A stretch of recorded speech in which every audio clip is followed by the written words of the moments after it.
अस्सलामुअलैकुम दोस्तों और साथियों, उम्मीद है आप लोग खैरियत से होंगे। इस वीडियो में हम बात करेंगे एक ख़ास ऐसा मौजू जो दिल के मरीज़ों से मुतल्लिक है और वो अक्सर हमारे किसी न किसी खुदा न खास्ता फैमिली मेम्बर के साथ पेश आता रहता है। पिछले दिनों एक मेरे जानने वाले हैं, तो उनके जो बुज़ुर्ग हैं उनको हार्ट अटैक हुआ, उनको दिल का अटैक हुआ और वो जो दिल का अटैक था उसको कहते हैं हम स्टेमी, ST एलिवेशन MI, यानी दिल का सबसे बड़ा अटैक ये कहा जाता है। क्योंकि इसके अलावा जो छोटे अटैक होते हैं या दरमियाने दर्जे के अटैक होते हैं उसको हम कहते हैं नॉन ST एलिवेशन MI और अनस्टेबल एंजाइना। अब उनको जब ST एलिवेशन MI हुआ तो उसके बाद उनको फौरी तौर पे हॉस्पिटल लेके गए और वहाँ पे उनको एक टीका लगा। पाकिस्तान में वो स्ट्रेप्टोकाइनेस के नाम से आप सुनते रहते हैं, क्योंकि अगर आपके घर में कभी दिल का अटैक हुआ है किसी मरीज़ को, तो उनकी जो पर्ची होती है अस्पताल की या प्रिस्क्रिप्शन पेपर होता है जिसके साथ, यानी जब वो पहुंचे थे हॉस्पिटल तो उसके ऊपर एक चीज़ लिखी होती है, या लिखा होता है कैपिटल में SK और ऊपर निशान होता है पॉजिटिव का। इसका मतलब है कि इनको SK दिया गया है। या फिर एक जुमला लिखा होता है लेट फॉर SK, कि इनको SK की ज़रूरत थी लेकिन ये लेट पहुंचे, क्योंकि वो टीका 1 से 2 घंटे में देना होता है, तो ये क्योंकि लेट पहुंचे तो इनको वो नहीं लगाया जा सका। लेकिन इन दोनों का मतलब क्या होता है कि इनको जो अटैक हुआ था वो स्टेमी था, ST एलिवेशन MI था, वो सबसे बड़ा अटैक था। उस अटैक का मतलब ये होता है कि खून की नाली मुकम्मल तौर पे ब्लॉक थी या इतनी ज़्यादा ब्लॉक थी कि जो दिल की सप्लाई है उन पट्ठों को, जिनको खून की ये जो नाली है जिसको हम कोरोनरी आर्टरी कहते हैं, ये खून मुहैया करने में उस वक्त नाकाम थी, जिसकी वजह से उस शख्स को, मर्द को या औरत को चेस्ट पेन हुआ या पसीना त्रेलियाँ आई या ऐसे सीने पे दबाव हुआ या खुदा न खास्ता उल्टियाँ लगना शुरू हो जाती हैं फौरी तौर पे, तो ये अलामात ने जन्म लिया। जो दिल के मसल्स होते हैं उनको, जो खून की नालियाँ जो हैं जो खून मुहैया करती हैं, उनको हम कहते हैं कोरोनरी आर्टरीज़। ये कोरोनरी आर्टरीज़ आमतौर पे 2 होती हैं बड़ी, एक होती है राइट कोरोनरी आर्टरी, एक होती है left main coronary artery.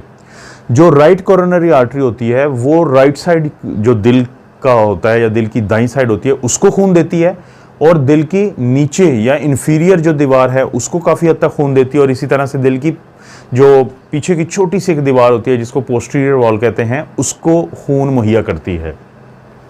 Right coronary artery की छोटी जो ब्रांचेज होती हैं उनको हम कहते हैं राइट मार्जिनल आर्टरी, और पीछे जो जाती है पोस्टीरियर साइड पे उसको हम कहते हैं पोस्टीरियर डिसेंडिंग आर्टरी।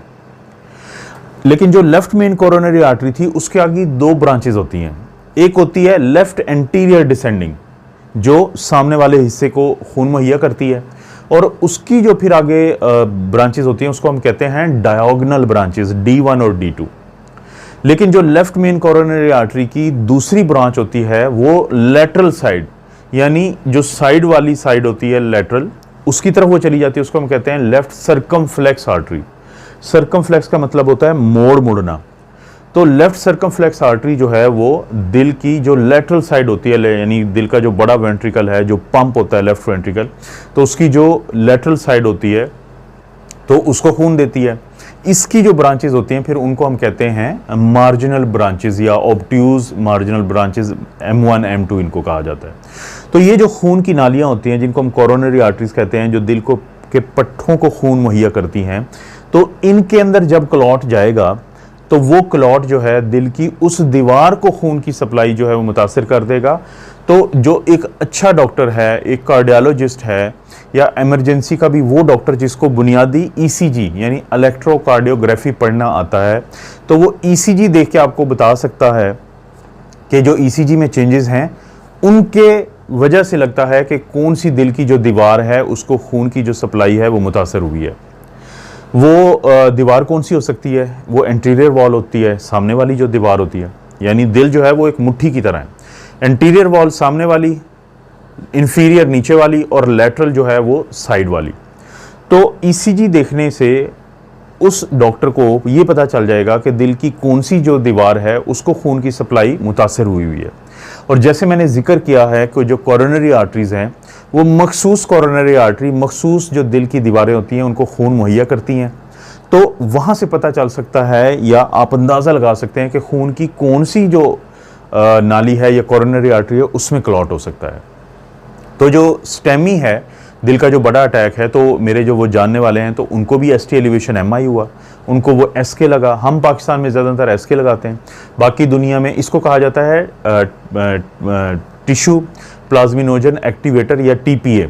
तो ये मुख्तलिफ नामों से आते हैं। पाकिस्तान में भी रेटिप्लेज है, एल्टीप्लेज है, ये जेनरिक नाम हैं, तो इनके ब्रांड्स होते हैं। तो ये मुख्तलिफ यानी इनके आप कह सकते हैं कि कैटेगरीज हैं जो लगाई जाती हैं, और सबका मकसद एक होता है कि क्लॉट को तोड़ना, कि क्लॉट को तोड़ के खून के बहाव को वापस लाना, जिसको हम रीवेस्कुलराइजेशन कहते हैं। वेस्कुलरिटी क्या होता है? खून का बहाव, और रीवेस्कुलराइजेशन के जो रुका हुआ था उसको वापस लाना।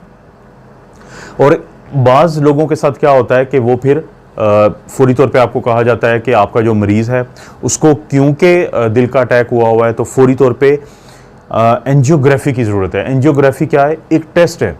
एंजियो हम कहते हैं खून की नाली को, ग्राफी होता है तस्वीर लेने को। यानी अगर आप राज़ी हो जाते हैं तो फौरी तौर पे आपके मरीज़ को एक लैब होती है जिसको हम कैथ लैब कहते हैं, वहाँ पे मुंतकिल किया जाता है। कैथ होता है कैथेटराइजेशन से, जो आप आगे जाके समझ आ जाएगी आप लोगों को।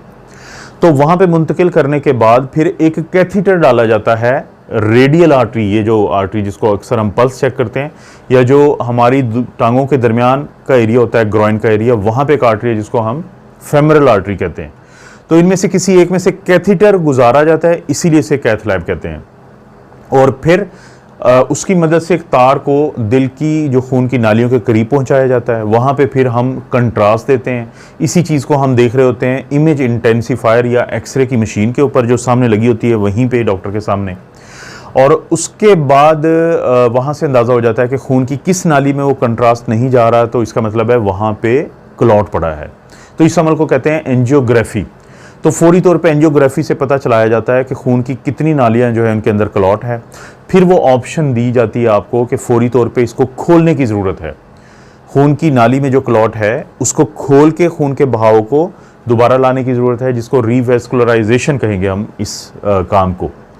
तो ये अगर आप राज़ी होते हैं तो फौरी तौर पे उसी कैथीटर के साथ एक और कैथीटर डाल के छोटा, तो जिसके आखिरी सिरे पे एक बैलून या गुब्बारा होता है जिसको फुलाया जाता है, जिसको इन्फ्लेट किया जाता है वहाँ पे ले जाके जहाँ पे क्लॉट था।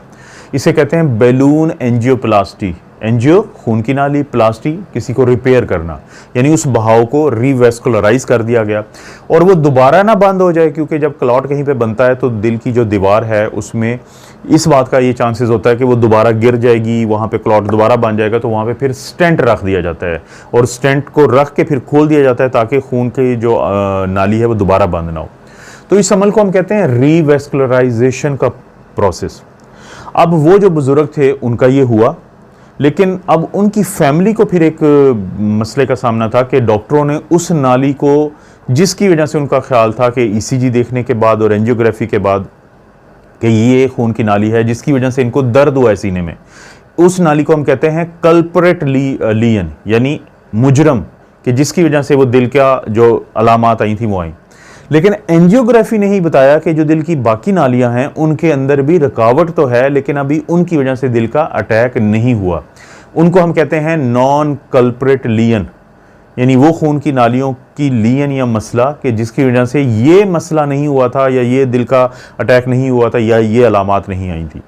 तो बहुत सारी फैमिलीज़ की तरह इस फैमिली को के सामने भी ये मसला था कि डॉक्टर कहते हैं कि अभी सिर्फ इसमें स्टेंट डलवा लें, जिसको हमने बहाव को भी वापस कर दिया या रिवेस्कुलराइज कर दिया, लेकिन बाद में किसी वक्त में बाकी जो आर्टरीज़ हैं उनका भी बहाव, उनके अंदर भी ज़रूर स्टेंट डलवा लें या एंजियोप्लास्टी करवा लें ताकि किसी वक्त दोबारा अटैक ना हो जाए। तो फैमिलीज़ को फिर ये मसले का सामना करना पड़ता है। वो अक्सर डॉक्टर से पूछते हैं या जानने वालों से पूछते हैं कि हमें डॉक्टर ने ये कहा है लेकिन आप मशवरा दें। तो ये फैमिलीज़ फिर दो किस्म का फ़ैसला करती हैं। एक फ़ैसला ये होता है कि नहीं, जो सिर्फ कल्परेट लीन है हमने उसमें ही स्टेंट डलवाया है या डलवाना है। सिर्फ वो खून की नाली कि जिसकी वजह से ये अलामात आ रही हैं एंजाइना की या दिल का जो अटैक होता है इनको बार बार, तो हम उसमें स्टेंट डलवाना चाहते हैं, लेकिन जो नॉन कल्परेट लीन है उसमें नहीं हमने डलवाना। लेकिन कुछ फैमिलीज़ ये फैसला करती हैं कि ठीक है, आपने सही बताया कि जो अटैक है वो ये एक नाली की वजह से है, लेकिन बाकियों में भी क्योंकि ये मसला आ रहा है तो हम चाहते हैं, ठीक, अगर आप मुनासिब समझते हैं तो आप उनमें भी स्टेंट डाल दें। या कुछ लोग जो है वो फिर ऑपरेशन जो होता है, सर्जरी है जिसको हम कोरोनरी आर्टरी बाईपास ग्राफ्ट कहते हैं, तो वो भी एक रीवेस्कुलराइजेशन के लिए होता है कि जिसमें आपके जिस्म में मौजूद कहीं से खून की जो नाली है वो हो सकता है आपके लेग्स से, लोअर लेग्स यानी टांगों का जो नीचे का हिस्सा होता है वहाँ से ली जाए, जिसको हम सेफनेस वेन कहते हैं, या फिर आपके सीने से ही निकाली जाए, इंटरनल मेमोरी वेन्स होती हैं तो, या इंटरनल मेमोरी आर्टरी होती है, उसको लेके तो जो ख़राब खून की नाली होती है उसकी जगह पे लगा के बाईपास कर दिया जाता है ताकि खून की नालियों का बहाव बरकरार रहे। ये भी रीवेस्कुलराइजेशन है। तो फैमिलीज के सामने ये सवाल होता है कि कंप्लीट रीवेस्कुलराइजेशन करवा लें, यानी जितनी भी खून की नालियों में क्लॉट है वहाँ पे वो करवा लें, स्टेंट डलवा लें या कोई सर्जरी करवा लें, या सिर्फ वो खून की नाली जिसको कल्प्रेट लीजन बार बार मैं कह रहा हूँ। तो एक स्टडी हुई इसके ऊपर क्योंकि ये बहुत ज़्यादा मसला था। तो इस स्टडी के रिजल्ट ये सामने आए हैं कि वो मरीज जिनके अंदर कंप्लीट रीवेस्कुलराइजेशन की जाती है, यानी ना सिर्फ ये कि वो खून की नाली जिसकी वजह से दिल का अटैक हुआ, बल्कि एंजियोग्राफी पे अगर खून की बाकी दोनों नालियों या मुख्तलिफ ब्रांचेस में कहीं पे क्लॉट है और ये डर है कि खुदा ना खास्ता ये दोबारा अटैक हो सकता है दूसरी नाली का, और वो जो रुकावट है अगर वो 70% से जायद है, वो जो स्टीनोसिस है वो 70% से ज़्यादा है, तो कंप्लीट रीवेस्कुलराइजेशन करवाने वाले मरीजों को ज़्यादा फ़ायदा हुआ है। और वो लोग जिन्होंने सिर्फ कल्प्रेट लीजन यानी सिर्फ खून की उस नाली जिसकी वजह से अटैक हुआ था उसका तो उन्होंने रीवेस्कुलराइजेशन करवाई, लेकिन दूसरी की नहीं करवाई, तो उनको फिर एंजाइना होता रहा, उनकी जो क्वालिटी ऑफ लाइफ है वो काफ़ी कंप्रोमाइज्ड रही, उनकी जो फिजिकल एक्टिविटी है वो कंप्रोमाइज्ड रही। तो ये जो स्टडी है ये उस सवाल का जवाब देती है कि अगर खून की बाकी नालियाँ भी 70% से ज़्यादा बंद हैं तो उनको खुलवाना चाहिए, उन पे स्टेंट डलवाना चाहिए, और अगर डॉक्टर कहते हैं कि नहीं आपको बाईपास ऑपरेशन की ज़रूरत है, कोरोनरी आर्टरी बाईपास ग्राफ्टिंग, जैसे किसी बड़े शहर में दाखिल हुए बगैर आप उसके बाहर से वाली सड़क से गुजर जाते हैं क्योंकि आपकी मंजिल वहाँ पे नहीं होती बल्कि आगे कहीं होती है, तो इसको हम कहते हैं अक्सर बाईपास रोड्स। तो बाईपास के ऑपरेशन में भी जो खून की नाली कहीं और से लेके लगाई जाती है, तो वो जो खून की नाली जिसमें क्लॉट पड़ा होता है तो उसको बाईपास कर देती है, यानी आयोर्टा जो खून की एक बड़ी नाली है जहाँ से खून आ रहा होता है वहाँ से खून को लेके दिल के पट्टों तक ये जो नए वाली नाली लगाई जाती है ये खून दे देती है, और जो क्लॉट वाली नाली होती है उसको बाईपास कर दिया जाता है। तो ये भी कंप्लीट रीवेस्कुलराइजेशन अगर करें तो उसमें लोगों को फ़ायदा है। तो कोशिश ये करें कि अगर इस की समझ आती है तब भी ठीक है, अगर नहीं आती तो इसको अपने तौर पे भी आप गूगल करें, आप इसको पढ़ें अगर आपके घर में दिल का कोई मरीज़ है, क्योंकि अक्सर लोगों को ये मसाइल का सामना करना पड़ता है कि हम स्टेंट डलवाएं, हम बाईपास ऑपरेशन करवाएं, हम सिर्फ उसी नाली का करवाएं जिसकी वजह से मसला है, या डॉक्टर कहते हैं कि नहीं 2 और जो नालियाँ हैं उनमें भी स्टेंट डलने की ज़रूरत है, क्योंकि अक्सर पाकिस्तान में ये प्राइवेट किए जाते हैं ऑपरेशन, और हर स्टेंट की फिर एक इजाफी कीमत होती है। तो फिर फैमिलीज़ को पैकेजेस दिए जाते हैं कि अगर आप 1 में स्टेंट डलवाएंगे तो इतने पैसे लगेंगे, अगर आप 2 में डलवाएंगे तो इतने पैसे लगेंगे, अगर आप 3 में डलवाएंगे तो इतने पैसे लगेंगे। तो फैमिलीज़ काफ़ी डबल माइंडेड हुई होती हैं और कंफ्यूज हुई होती हैं। तो इस तरह की जो वीडियोज़ हैं जिनका ताल्लुक दिल से होगा और ब्लड प्रेशर से होगा, खून की नालियों से होगा, तो इस चैनल पे ज़रूर मिलती रहेंगी, इसलिए विजिट करते रहें इस चैनल को। आप अपना और अपनी फैमिली का ख्याल रखें। अल्लाह ताला आपको और आपकी फैमिली को हर किस्म की बुराई, बीमारी और आजमाइश से महफूज रखें।